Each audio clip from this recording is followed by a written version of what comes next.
요즘 로봇 이야기 정말 많이 들리죠. 근데 막상 종류가 너무 많아서 좀 복잡하게 느껴지기도 하는데요. 오늘 이 시간에는 그 복잡한 로봇의 세계를 아주 간단하고 또 명확하게 이해할 수 있는 틀을 가지고 한번 제대로 파헤쳐 보겠습니다. 자, 오늘 우리가 살펴볼 내용인데요. 먼저 로봇이 어떻게 시작됐는지 그 의외의 탄생 스토리부터 알아볼 거고요. 그 다음엔 어떤 로봇이든 딱 보면 알 수 있게 네 가지 아주 특별한 렌즈를 통해서 로봇을 분류하고 또 이해하는 법을 알려드릴게요. 네, 첫 번째 이야기입니다.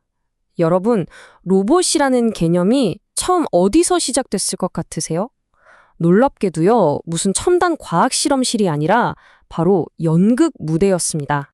바로 이 로봇이라는 단어 말이죠.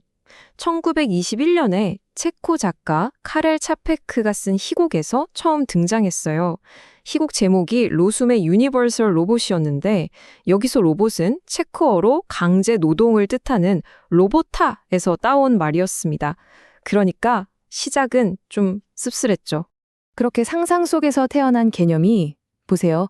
불과 몇십 년 만에 실제 공장에 등장합니다. 그리고 지금은 어떻습니까? 그냥 시키는 일만 하는 기계를 넘어서 스스로 세상을 배우고 적응하는 피지컬 AI의 시대가 열렸죠. 정말 엄청난 속도의 진화입니다. 자, 그러다 보니까 이런 질문이 생기는 거죠. 공장에서 쓰는 로봇팔부터 사람처럼 생긴 휴머노이드까지. 아니, 종류가 너무 많잖아요. 이걸 다 어떻게 구분하고 이해해야 할까요? 그 해답이 바로 여기 있습니다. 제가 오늘 소개해드릴 네 가지 분석의 렌즈라는 아주 간단하면서도 강력한 틀이에요. 이 네 가지만 기억하시면 어떤 로봇을 보더라도 아, 저건 저런 로봇이구나 하고 바로 파악하실 수 있을 겁니다. 자, 그럼 첫 번째 렌즈부터 한번 들여다볼까요? 가장 기본적이면서도 중요한 질문이죠. 바로 이 로봇은 도대체 무엇을 위해 만들어졌는가? 즉, 로봇의 목적입니다. 로봇의 목적은 크게 두 가지로 나눌 수 있어요. 산업용과 서비스용. 그런데 이 산업용 로봇 안에서 정말 흥미로운 변화가 일어납니다. 바로 코봇의 등장인데요. 기존 산업용 로봇은 위험하니까 펜스 안에 가둬놓고 썼잖아요. 그런데 코봇은 이름 그대로 협동 로봇, 즉 사람 바로 옆에서 함께 일하도록 만들어졌어요. 인간과 로봇의 관계를 완전히 재정의한 거죠. 이렇게 목적이 달라지니까 당연히 로봇의 생김새, 즉 구조도 달라질 수밖에 없겠죠? 네, 그래서 이제 두 번째 렌즈, 바로 구조를 살펴보겠습니다. 로봇의 몸이 어떻게 생겼느냐가 결국 그 로봇이 뭘 할 수 있는지를 결정하거든요. 목적에 따라서 정말 천차만별의 몸을 가지게 됩니다. 보시는 것처럼 정말 다양하죠? 사람 팔처럼 유연한 다관절 로봇은 용접 같은 복잡한 일을 하고요. 스카라 로봇은 아주 빠르고 정밀하게 부품을 집어서 옮기는 데 특화돼 있어요. 천장에 매달린 델타 로봇은 또 엄청난 속도로 물건을 분류하고요. 그런데 이 모든 걸 다 할 수 있는 궁극의 범용 로봇을 꿈꾸는 형태가 있습니다. 바로 우리 인간의 모습을 한 휴머노이드입니다. 요즘 가장 핫한 휴머노이드를 보면 이게 딱 보입니다. 각자 전략이 다 달라요. 테슬라의 옵티머스는 대량 생산으로 승부를 보려 하고 피규어 AI는 인간의 말을 기가 막히게 알아듣는 데 집중하고 있죠. 유니트리는 이 가격에 이게 가능해? 싶을 정도로 가격 경쟁력을 내세우고 어질리티 로보틱스는 창고 같은 특정 현장에 바로 투입될 수 있는 실용성을 강조합니다.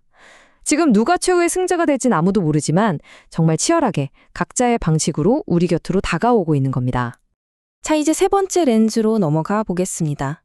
아무리 멋진 몸을 가졌어도 움직이지 못하면 의미가 없겠죠? 바로 이동성입니다. 로봇이 어떻게 공간을 돌아다니느냐 하는 문제죠.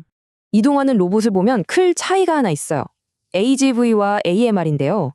쉽게 말해서 AGV는 바닥에 그려진 선만 따라가는, 그러니까 딱 정해진 길로만 다니는 기차 같은 녀석이에요. 장애물이 있으면 그냥 멈춰서서 기다릴 뿐이죠. 반면에 AMR은 스스로 지도를 그리고 장애물이 나타나면 피해서 갈 줄 아는 말 그대로 창고 안의 자율주행차 같은 존재입니다. 이 둘의 차이가 바로 유연성의 차이고 로봇 기술 발전의 핵심이라고 할 수 있죠. 자, 드디어 마지막 네 번째 렌즈입니다. 어쩌면 가장 중요할 수도 있겠네요. 로봇의 하드웨어가 아닌 소프트웨어, 바로 그 머릿속을 들여다보는 지능의 문제입니다. 얼마나 스스로 생각할 수 있는가 하는 거죠. 로봇의 지능은 이렇게 단계별로 발전해 왔어요. 처음에는 사람이 100% 조종하는 수동 제어 단계였죠. 드론 같은 거요. 그 다음엔 정해진 프로그램만 완벽하게 따라하는 자동차 공장의 로봇팔 같은 단계로 넘어갔고요. 이제는 센서로 주변을 살피면서 보행자를 피하는 배달 로봇처럼 어느 정도 상황인지를 할 수 있게 됐습니다. 그리고 마침내 지금 우리는 피지컬 AI의 시대를 맞이하고 있습니다. 이건 그냥 주어진 명령을 수행하는 걸 넘어서 처음 보는 상황에서도 스스로 학습하고 추론해서 문제를 해결하는 말 그대로 생각하는 로봇의 등장을 의미합니다. 단순한 도구에서 지능을 가진 존재로 엄청난 도약이죠. 네, 이렇게 로봇의 지능이 진화하면서 이제 우리는 기계와 우리의 관계를 완전히 다시 생각해야 할 시점에 왔습니다. 핵심은 이겁니다. 이제 로봇은 더 이상 우리가 그냥 쓰는 도구가 아니에요. 우리와 함께 상호작용하고 함께 일하는 능동적인 동료가 되어가고 있다는 거죠. 그야말로 패러다임의 전환입니다. 자, 이런 변화는 당연히 우리 사회에 엄청난 질문들을 던집니다. 일자리는 어떻게 될까요? 로봇이 사고를 내면 책임은 누가 져야 할까요? 우리 집 로봇이 수집하는 내 개인정보는 안전할까요? 그리고 가장 근본적으로 위급한 상황에서 판단을 내리는 기계에 어떤 윤리를 심어줘야 할까요? 정말 간단치 않은 문제들이죠. 결국 이제 가장 중요한 질문은 기술적인 문제가 아닙니다. 로봇이 뭘 더 할 수 있을까가 아니라 우리는 이 똑똑해진 기계들과 어떻게 함께 살아갈 것인가 하는 철학적인 질문으로 넘어가는 거죠. 우리가 만든 이 새로운 창조물들과 우리의 세계, 그리고 우리의 가치를 어떻게 공유할 것인지 이제 우리 모두가 함께 고민하고 답을 찾아야 할 시간입니다.